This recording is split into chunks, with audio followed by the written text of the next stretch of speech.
Good afternoon and welcome to 40-Minute Focus. I'm John Nash, and today we are going to be hearing from the Prichard Committee Student Voice team on how to integrate student voice into educational change efforts. But firstly, I'd like to talk a little bit about what we're trying to accomplish here in the 40-Minute Focus webinars.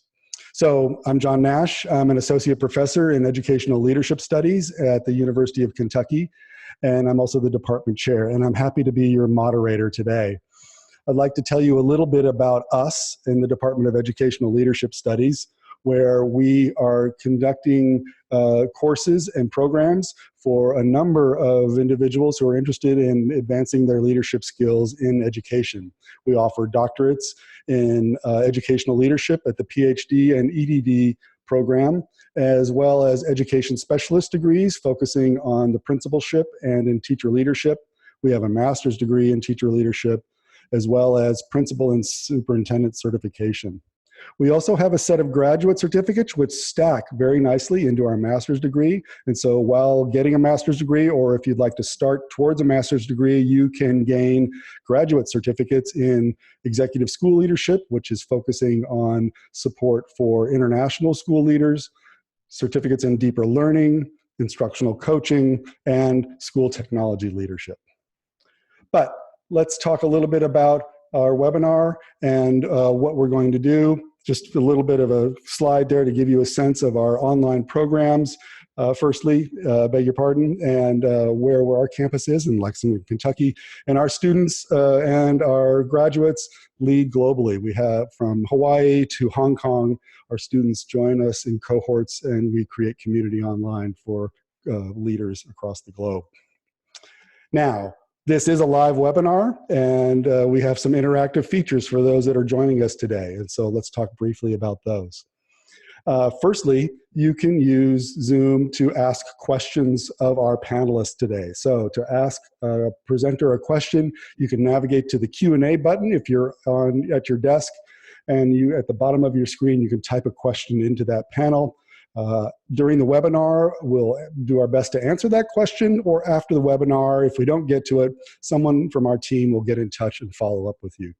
We also have webinar polls and chats, so the chat room will be open, and that's available for you, as well as a poll. I know we have at least 2 polls today. One is a practice poll, which we'll try in a second, and then the other is a poll we have during the presentation.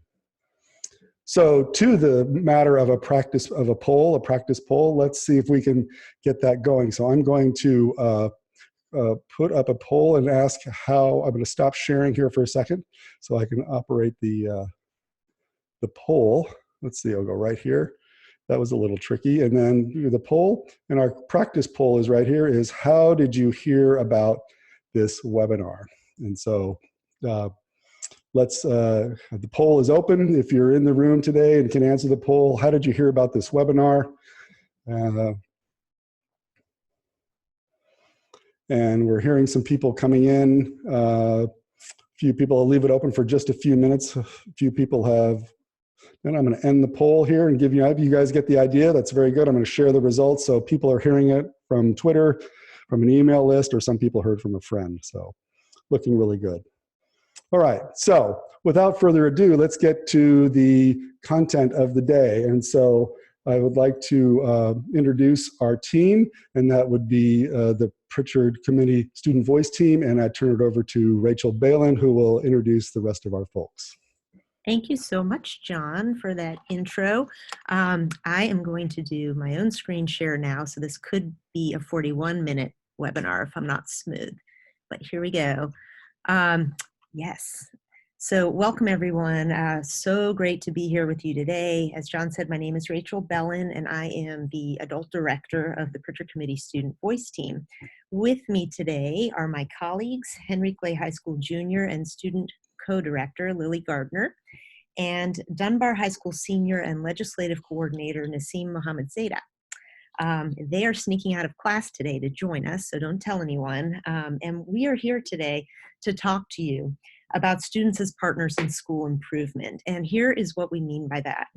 Students are the subjects and recipients of education research, policy, and practice, but are seldom agents in crafting those efforts. So in this session, we will make the case for integrating more student voice, student feedback, specifically in education design and decision-making, and share our team's research, policy, and advocacy work on some key education equity issues. Little effect there.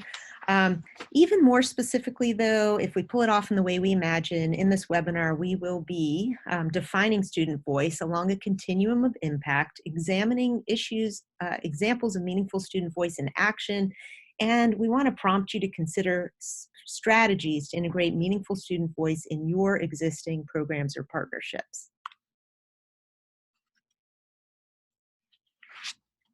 Oops, Naseem just unmute there.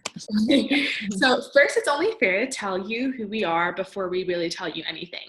So the title of this slide is Who We Are, but it may be more accurate to entitle Who We Are Now, since we've been working and growing at a pretty radical pace ever since we established ourselves after a full year as part of the Prichard Committee for Academic Excellence in 2013. So to answer, we are the Prichard Committee Student Voice Team. At any given time, our team represents about 100 Kentucky students, middle school through college, along with many adult allies. And members aren't anointed or appointed, but we are self-selected. So it's also important to note that the Student Voice Team is an extension of the Prichard Committee for Academic Excellence, an independent statewide nonprofit that has been mobilizing citizens to improve education in Kentucky for over 3 decades. Though the Student Voice Team has only evolved in the last few years, our students have quickly become integrated as partners in the larger organization's work, particularly as the Prichard Committee has been focusing like a laser beam on ensuring education excellence within equity. At our core, we believe firmly that students can bring enormous added value in making our schools better. But we also believe that along with teachers, those of us on the front lines of our classrooms are in the best positions to help bridge education policy and practice. So how exactly do we do what we do? At the heart of everything, our members listen to other students. Because we consist of only 100 or so people, and because our self-selection process tends to draw students who are successful in school, we know our members themselves can't possibly represent the entire Kentucky experience. So this is why our core strategy is to reach out to other students from all backgrounds in the form of student-to-student interviews and roundtables. So this means talking to the handful of African American students about race in a predominantly white rural school. Or this means visiting students at the Kentucky School for the Deaf and talking to students there using sign language interpreters, or listening to students in one of the poorest school districts share their experiences with trying to learn in a school with fewer resources than their friends in other districts. And this means that we are serious about amplifying and elevating the voices of students who are least heard in our system.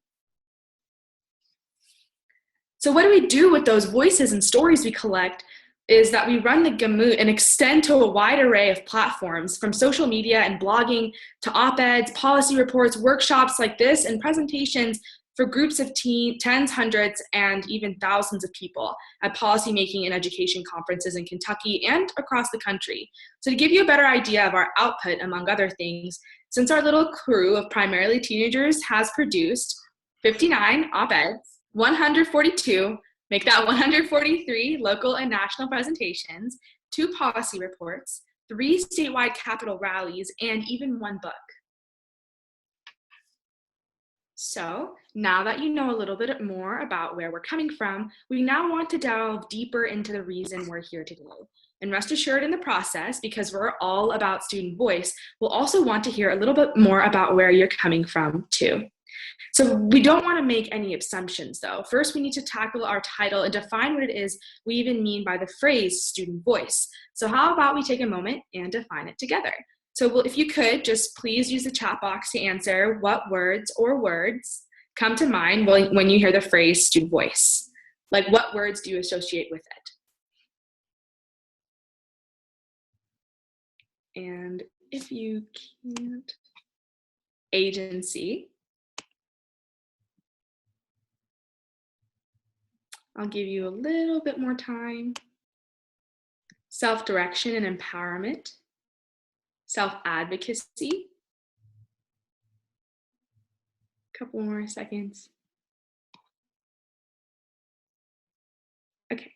Well, it looks like most of you have a great sense of the working definition. It's almost as if you work with students or something, kind of crazy. But just to make sure we're all on the same page here, in the formal definition of student voice, it is student voice means supporting students to own our learning. It's about creating space and support for students to influence our own education experience. So put in another way, student voice is recognizing and acting upon the fact that we students are the primary stakeholders in our own education. Hi guys, so we firmly believe that to really understand something, it's best if you can relate it to your own experience and think about it in the context of that, and then also in the context of someone else's. So the next part of our presentation is an interactive piece that we are going to do as a poll.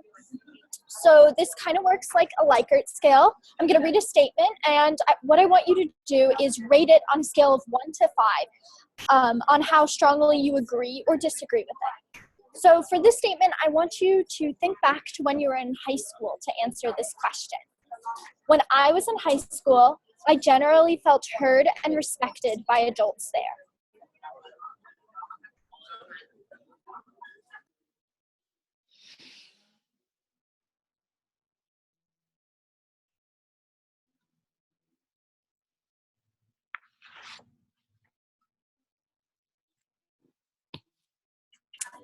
So it's looking like we're a bit all over the place. Some people said no, some people said yes, but the majority of people were in the middle and said only some of the time they felt heard. And I can definitely relate to that experience, and I think that's still the case for a number of students. So what I want you to think about now is the context that you were in your high school. Was it big, small, urban or rural, diverse or not? And what factors could have contributed to your perception of being heard? Now, if you can, we'd love it if you could use your audio and share back, but otherwise just think about it in your head as we go through the remainder of these statements.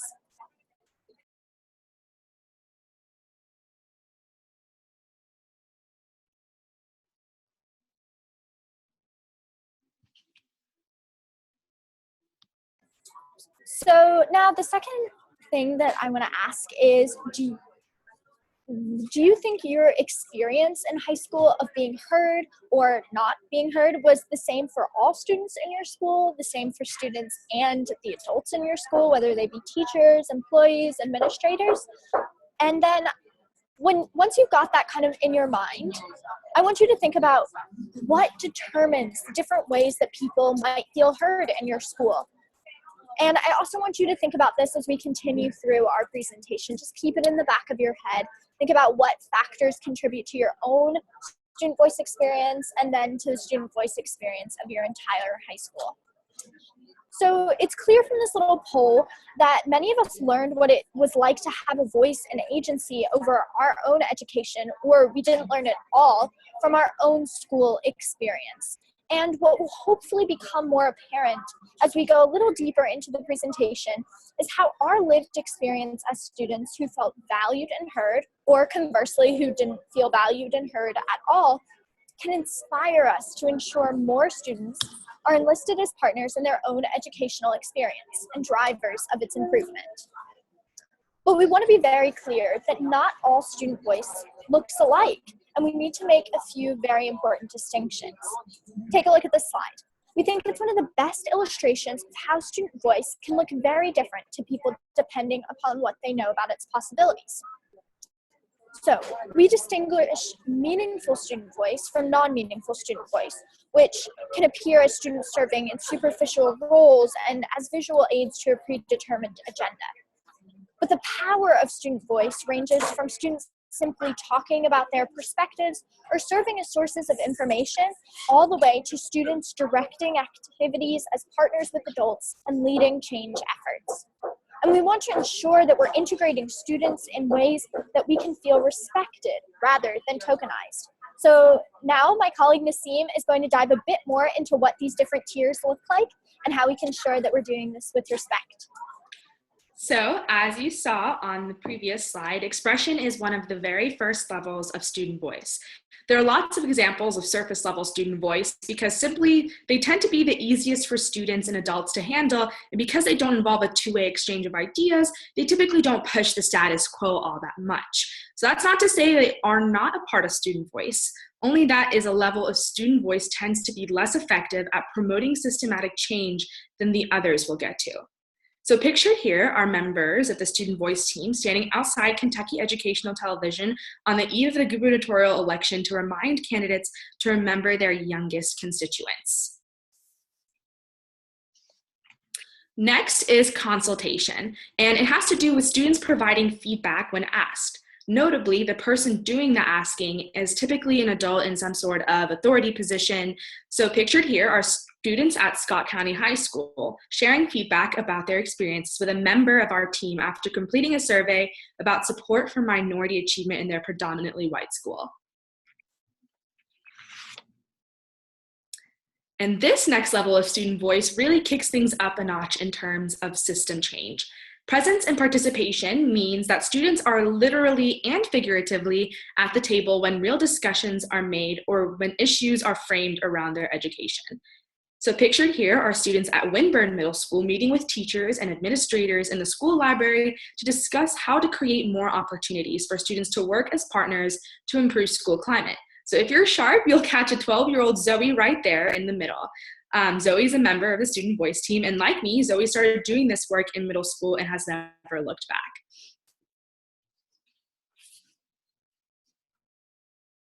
As if it couldn't get any more exciting on the continuum, here is the next level of meaningful student voice, intergenerational partnership.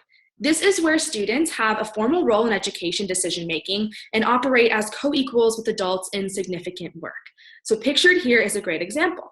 Students at Dunbar High School in Lexington addressed their school-based decision-making council about making and adding a student in an official advisory role. It's important to note that the students here, all members of the Prichard Committee Student Voice Team, didn't wait for an invitation to make their proposal about partnering with adults. They developed the proposal and humbly requested time on the agenda. It's also important to note that the students' request was subsequently honored, and there is now a student representation on this very important decision-making body at Dunbar High School. And full disclosure, that is my sister Sahara standing up in the middle of the room. So this final slide depicts what's considered the highest level of meaningful student voice, one where students are working, typically with adults as partners, to identify and address issues and educate others. Co-design is a huge part of this level and reflects deep student ownership of identifying problems and finding and implementing solutions in education. Activism and leadership also has a lot to do with supporting students as teachers of others. So pictured here are members of the student voice team leading a professional development workshop for and side by side with educators from across Kentucky. If it's all a little abstract to you, get this. Our presence on this webinar, designing and delivering professional development right here and right now, represents the highest level of meaningful student voice.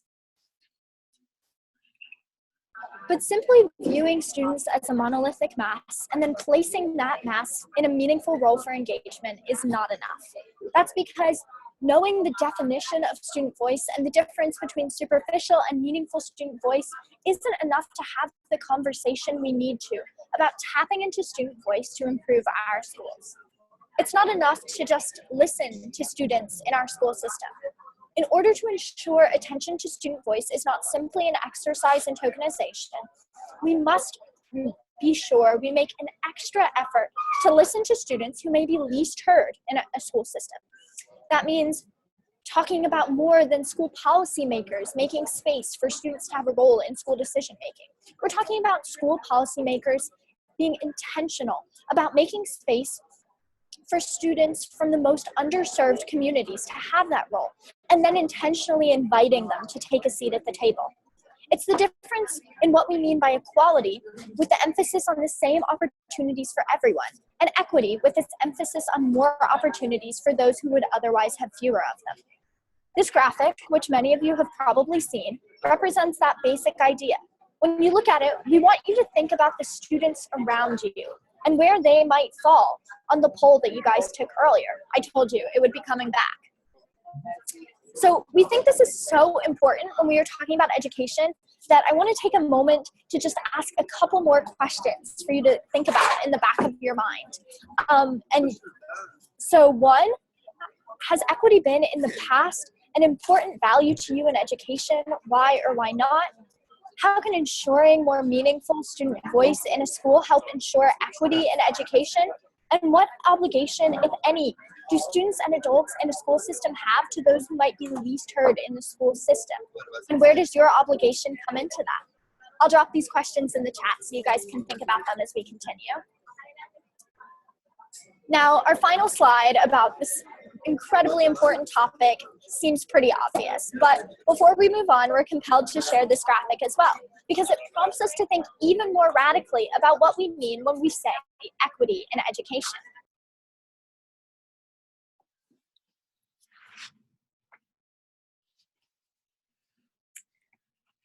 So what does all of this stuff look like in practice? That's what you may be asking yourselves. And fortunately, we are here to answer that question.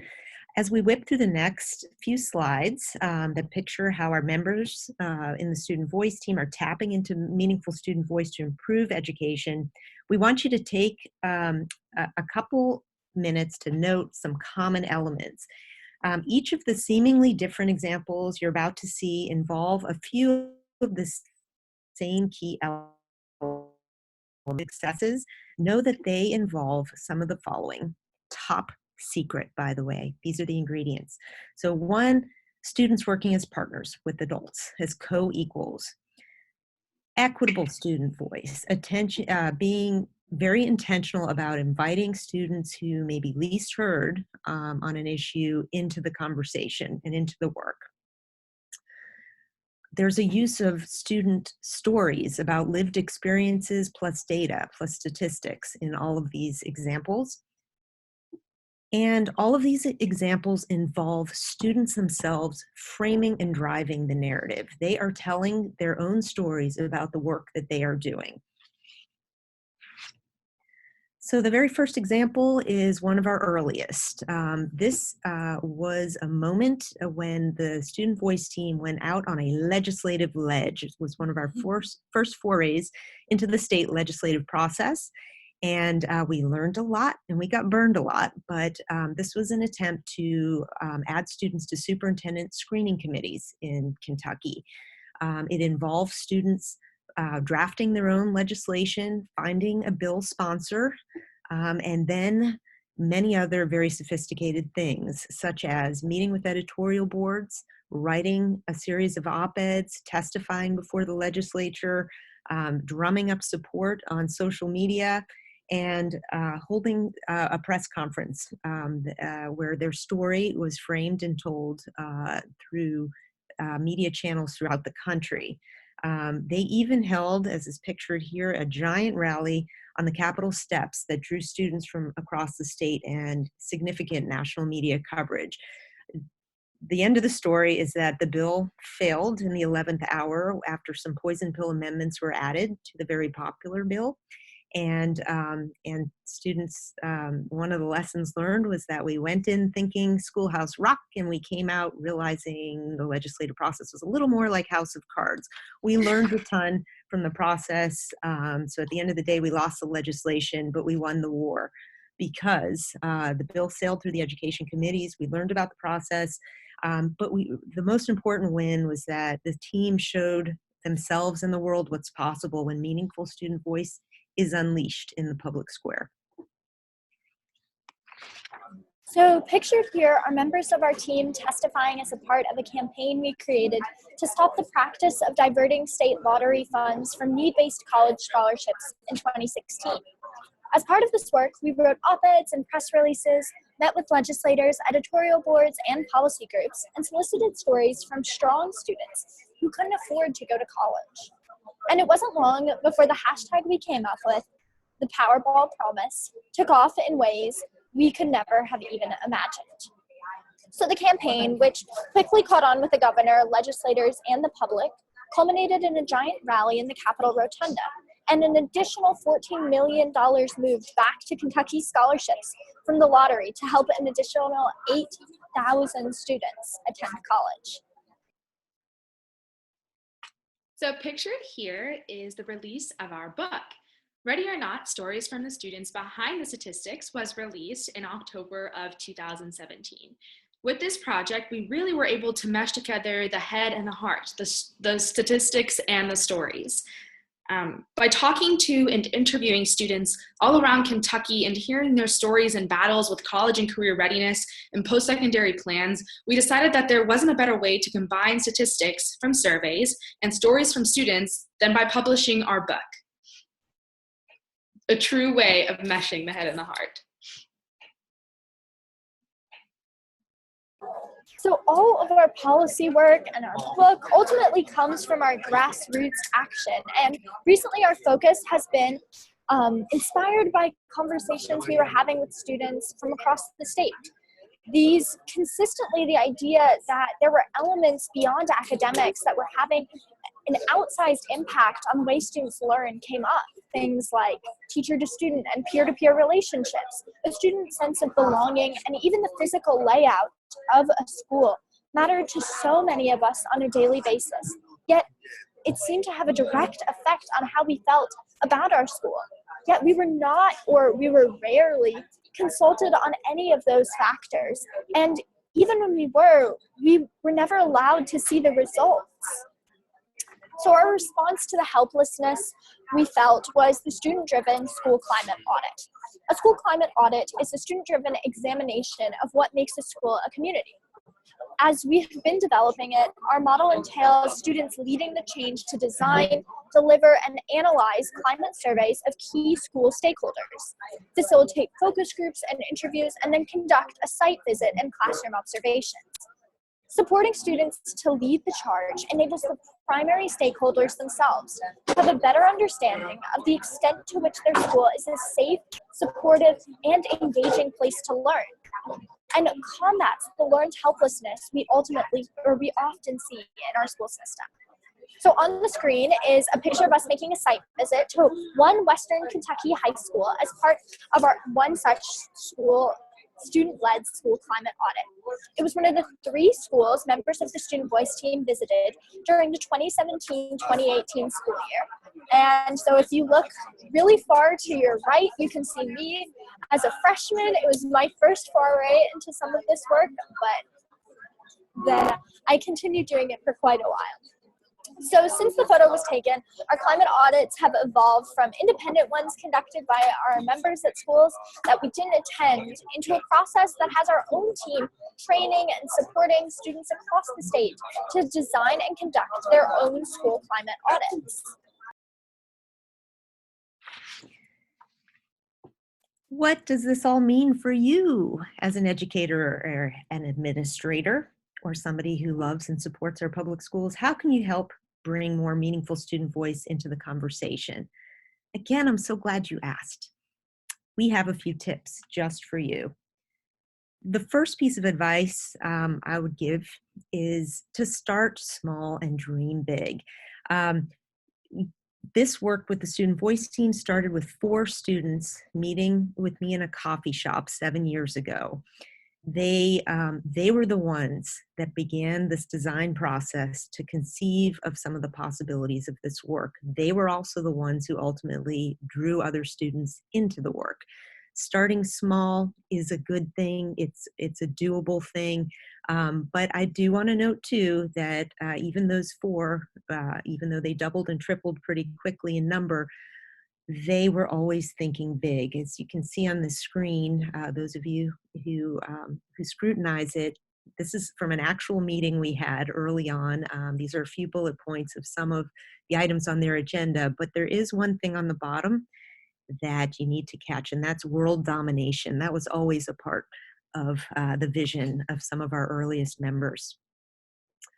The next thing I would suggest, if you want to include more meaningful student voice in your existing programs and partnerships, is to encourage a culture around design thinking. What I mean by that is Make sure that whatever you do around student voice is super organic and human-centered, very collaborative, builds in a reflective space where you are really testing ideas and refining ideas all the way through. Do not come up with a grandiose plan from day one. Let it evolve, let it burble up, let it percolate naturally. It's messy, it's uncertain, but the payoff is huge because students co-own and co-design everything that you do. The proof of this is that we have students who are now graduating college who started doing this work who are still deeply engaged with it.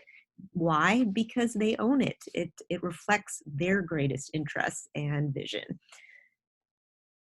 Next, I would say, or underscore, paying attention to equity. This is something we've struggled with from the beginning as a group because the work itself has drawn very high achieving students from day one. But the challenge to everyone is to think about whose voices are not being heard in this work and how we can be much more intentional about lifting them. So this is something we talk about openly amongst ourselves and with others, as we're doing with you now. All the time. We are experimenting constantly with ways to bring underrepresented students into the work and to make sure we're amplifying and elevating the voices of those students in everything we do. It's hard, but it's something that is a top priority for us. Next, I would say think intergenerationally. It's very tempting for people who want to lift student voice, particularly adults, to mute themselves. I am not muted on this webinar, and I'm not muted in this work at all. I am a full partner with the students all the way through, as are other adults that are drawn to this work and that we bring into the work as we go. This is not about putting students on a pedestal. This is not about saying students' voice is all that matters, because if we do that, students are speaking in an echo chamber. We need to be having very real conversations on level playing fields with adults and students and recognize that there are complementary skills and lived experiences that all bring to the table. So thinking intergenerationally has been really important to this work from day one. Leveraging technology is another strategy that works so well for lifting student voice. We use this technology, we use Zoom all the time to lower barriers for participation for students across Kentucky. We use Slack as a group communication tool that's internal, so it's group texting app. That's very professional. And we also use Google Drive. Those are our technologies of choice so that everything we write and prepare can be super collaborative. This is so helpful to this work. One, because most students are very comfortable in this space as the digital natives.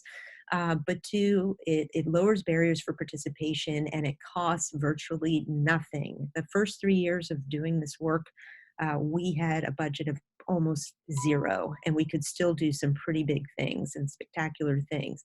Now with a little more budget, we're able to have me as a dedicated staff where I'm not doing another job, but we still use so much technology that we're able to exaggerate our impact at every turn.